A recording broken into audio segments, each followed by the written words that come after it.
Capítulo 26. Insegurança e fracasso andam juntos. Apesar de externamente procurar demonstrar maturidade e segurança, eu era muito jovem e imaturo.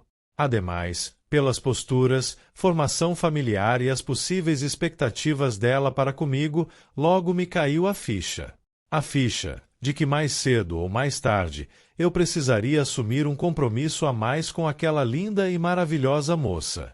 E quando vi que aquilo entre a gente poderia se tornar algo mais sério, me vi temendo essa responsabilidade. Eu ainda estudava e não tinha um emprego sério, suficiente para sustentar uma família. Queria estar à altura dela, já que seu círculo de amizades era composto por jovens de classe média da capital, o que me deixava bastante inseguro da minha condição social, sentindo vergonha de mim mesmo. E, na minha cabeça, achei que ela fosse sentir o mesmo, caso conhecesse quem eu era de fato. Para piorar meu estado de insegurança, Cibele tinha colegas da base naval de Aratu, o que me causava ciúmes e inveja e sensação de inferioridade. Eu sempre fui um entusiasta da área militar, mais precisamente da aviação militar. Já tinha completado 18, mas ainda não havia me apresentado ao tiro de guerra local, como eram conhecidos os centros de recrutamento do Exército no Recôncavo.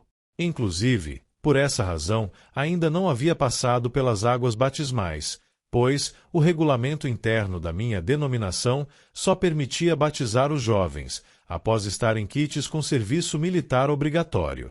Então, para impressioná-la, comecei a tentar entrar para a Marinha, para me tornar, quem sabe, pelo menos, um fuzileiro.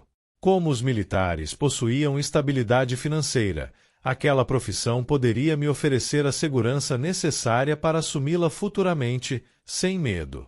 Primeiramente, procurei ajuda com um colega de turma, cujo pai era um oficial da corporação. Mais tarde, através de um contato da minha mãe.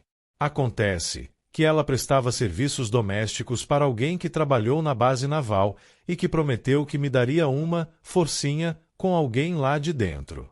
No entanto, nenhuma das opções havia dado certo, o que me deixou bastante frustrado, com Deus, mais uma vez. Em seguida, tentei tirar minha habilitação e financiar uma van, visando trabalhar com o transporte alternativo, numa cooperativa de transporte da região, e falhei miseravelmente.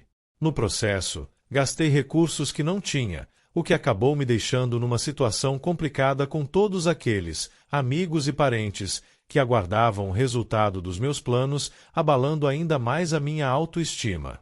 E, para degradar um pouco mais aquela péssima condição emocional, uma fábrica de calçados, que viria para a cidade, e onde um contato meu me havia garantido uma vaga, deixou de ser instalada. Parecia que nada dava certo para mim. Na minha cabeça insegura e espiritualmente adoecida, ficava a impressão de que tudo e todos conspiravam contra meus planos e projetos, até Deus. O que era deveras desanimador. E eu fiquei muito deprimido nesse período. Como tinha aprendido a ver a figura de Deus, mais como um realizador de desejos, mais uma vez, ao invés de culpar minha inabilidade em lidar com meus problemas, culpei a Deus pelos meus fracassos. Aquela situação espiritual que eu apresentava era muito complexa, para não dizer contraditória. Sempre atribuía meu insucesso na vida a um Deus, no qual eu não mais confiava, e em cuja existência eu sequer tinha mais plena certeza, mas de quem, no fundo, eu aguardava um decisivo socorro.